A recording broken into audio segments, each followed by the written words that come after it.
अस्सलाम वालेकुम।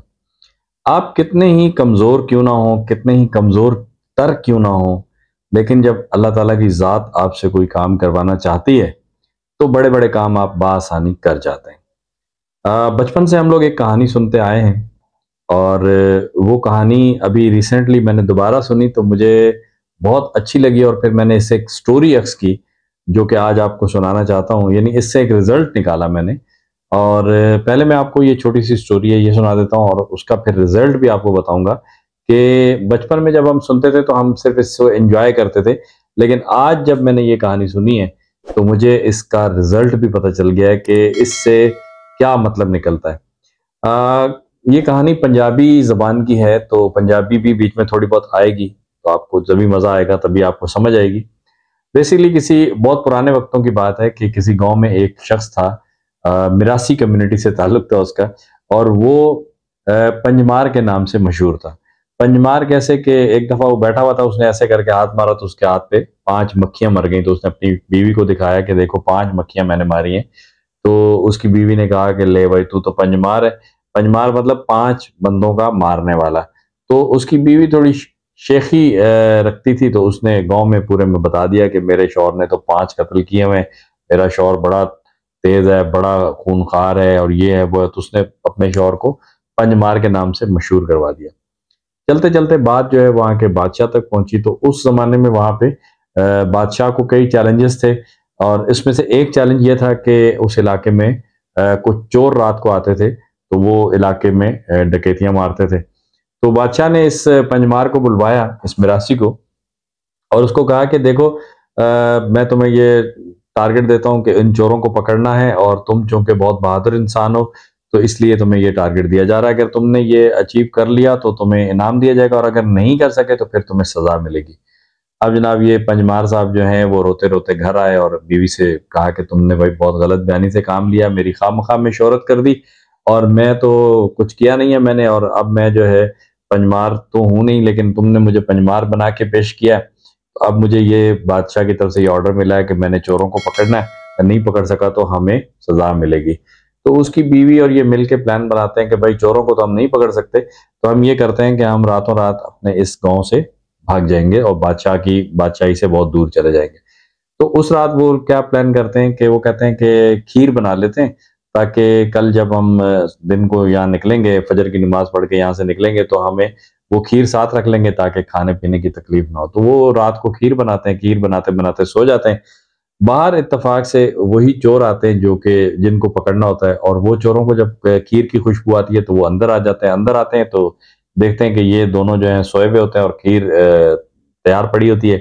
वो लोग जनाब मज़े से खीर खाते हैं और खीर खाते ही वो मर जाते हैं। पता ये चला कि उस खीर के अंदर किसी जानवर का ज़हर शामिल हो गया था, किसी छिपकली का या साँप का यह ज़हर शामिल हो गया था, तो वो लोग मर जाते हैं। सुबह उठता है जब ये मिरासी पंजमार, तो ये देखता है कि कुछ लोग इसके घर में मरे पड़े हैं। इसको पता नहीं था कि ये चोर हैं। ये उनको उठा के बाहर फेंकता है और बाहर लोग देखते हैं, अरे वाह भाई वाह! पंजमार ने तो चोर मार दिए। तो उस ये चोरों का जो सिंगार है ये भी इसके गले में आ जाता है। तो इसको बादशाह को पता चलता है, बादशाह बड़ा खुश होता है, उसको बहुत इनाम-शिनाम मिलते हैं, तो एक दफ़ा फिर हीरो बन जाता है।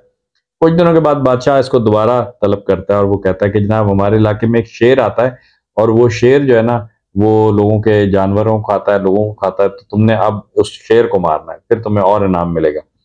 तो वो कहता है कि पहले तो बच गया था, वो चोरों से तो अल्लाह ने बचा लिया था, अब ये कि शेर मुझे ज़रूर खा के छोड़ेगा। तो इस सूरत में दोबारा फिर वो बीवी से आके प्लानिंग करता है, कहती है कि वो कहती है कि चलो आज रात को हम लाज़मी भाग जाएँगे। तो वो कहता है कि बीवी उसको मशवरा देती है कि तुम ऐसा करो कि रात को जाओ और फलाने जो कुम्हार हैं जिनके घर में गधे होते हैं बहुत सारे, वहाँ से एक गधा जो है ना उनको खोल के ले आओ और उस गधे पे चढ़ के हम भाग जाएँगे। तो ये जाता है गधा लेने के लिए और उसी रात जो है ना बारिश हो रही होती है और बारिश में वो जो जिनके घर में गधे बंधे होते हैं, उनका घर जो है वो छत टपक रही होती है। तो उसकी जो बेगम होती है और उसकी एक बेटी होती है बैठी हुई, वो पूछती है कि बेटी पूछती है कि अम्मा तुम किस चीज़ से डरती हो ज़्यादा ना? तो वो कहती है कि मैं जो है एक तो अल्लाह से डरती हूँ और अल्लाह के बाद मैं इस टिप-टिप से बहुत डरती हूँ। ये जो टिप-टिप जो कमरा हमारा टिपक रहा है ना, इस वज़ह से, इससे डरती हूँ बहुत ज़्यादा। तो इसी दौरान जो है ना वो शेर जो कि जिसके बारे में जिसको मारना होता है, वो आगे उनके गधों में शामिल होकर खड़ा होता है बारिश से बचने के लिए। तो शेर ये सुनता है, शेर कहता है कि ले भाई, टिप टिप तो मुझसे भी बड़ी चीज है, कि ये औरत जो है ये अल्लाह से डरती है और टिप टिप से डरती है, मतलब टिप टिप जो है मुझसे ही बड़ी चीज है। यही सोच रहा होता है। तो इतने में ये जो बंदा होता है पंजमार, ये वहां पहुंचता है और वहां पे जाके इसका मकसद होता है कि यहाँ गधा खोल के लेके जाऊं। तो ये देखता है कि रात का अंधेरा होता है, तो ये शेर के ऊपर इसका हाथ पड़ जाता है। शेर को देखता है, शेर बड़ा जनाब तगड़ा गधा नजर आता है, इसको इसको खोल के ले आता है। अब मिरासी जैसे ही शेर को पकड़ता है गधा समझ के, मिरासी समझता है कि ये गधा है और थोड़ा तकड़ा गधा है, और शेर समझता है कि ये वही टिप टिप है जिसका ये जिक्र औरत कर रही है कि मैं अल्लाह के बाद टिप टिप से डरती हूँ। शेर अपनी जगह पे डरा होता है और मिरासी उसको गधा समझ के ले आता है और लाके अपने घर पे बांध देता है कि कल हम इससे इस पे भाग के जाएंगे। अब मिरासियों की ये आदत हुई, उठते देर से, इस दफा भी ये देर से उठता है और वो शेर जो है बाहर इसके बंधा होता है रस्सी से।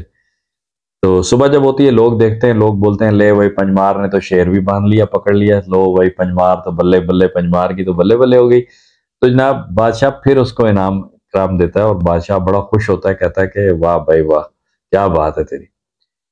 कुछ टाइम के बाद बादशाह की जो है एक दूसरी शाही से जंग छिड़ जाती है। अब बादशाह इसको बोलता है भाई तूने मेरी फौज की सिपहसालारी करनी है और तूने ना फौज को लड़ाई लड़नी है, तूने इस दफा तेरे को बड़ा इनाम मिलेगा। वो बोलता है ले भाई, पहले मैं जो है चोरों से बचा, अल्लाह ने बचा लिया, शेर से बच गया, अब लड़ाई में तो मैं नहीं बचने वाला।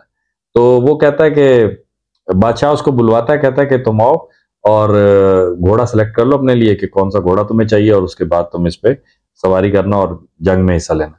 अब वो जाता है तो देखता है कि वहां पे ना एक घोड़ा जो होता है वो अपनी एक टांग उठा के खड़ा होता है। तो वो समझता है कि ये घोड़ा लंगड़ा है और वो उसी को सिलेक्ट कर लेता है। वो घोड़ा हालांकि बहुत ज्यादा असील होता है, जंगी घोड़ा होता है। तो इसको समझ नहीं होती, ये समझता है कि ये लंगड़ा है इस वजह से टांग उठा के खड़ा है। तो ये समझता है कि भाई चूंकि लंगड़ा घोड़ा पीछे पीछे रहेगा तो मैं बच जाऊंगा, लेकिन वो घोड़ा सबसे फास्ट होता है। ये जब घोड़ा सेलेक्ट करता है, बादशाह समझ जाता है कि ये वाकई जंगजू बंदा है और इसने बिल्कुल सही घोड़ा सेलेक्ट किया। अब वो घोड़ा सेलेक्ट करता है, अगले दिन जैसे ही घोड़े पे बैठता है लोगों को बोलता है भाई मेरी टांगे ना बांध दो, ऊपर घोड़े के ऊपर बैठ के नीचे से बोलता है मेरी टांगे बांध दो। अब लोग उसकी टांगे बांध देते हैं।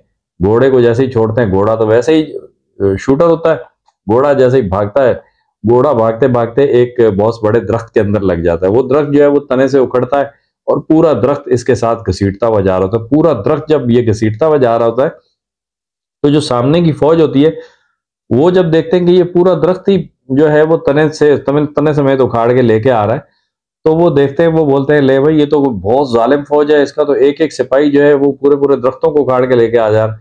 तो वो वैसे ही भाग जाते हैं और इस तरीके से फिर इसकी जीत हो जाती है और बादशाह फिर इसको इनाम देता है। तो 3 मरतबा इस शख्स ने इस तरीके से इनाम पाया। अब ये तो सी स्टोरी, आपको मजा आया होगा यकीनन सुन के, लेकिन बात यह है कि इस स्टोरी में हमारे लिए एक सबक भी है कि इंसान कितना भी कमजोर हो जाए, इंसान कितना भी नाअहल हो और इंसान कितना भी कम ताकतवर हो, लेकिन अगर अल्लाह की ज़ात उससे कुछ करवाना चाहे तो उसके लिए कोई मसला नहीं है। जब इंसान को अल्लाह नवाजना चाहता है, जब इंसान को अल्लाह कुछ देना चाहता है, तो फिर इंसान जैसा भी हो इससे कोई फर्क नहीं पड़ता।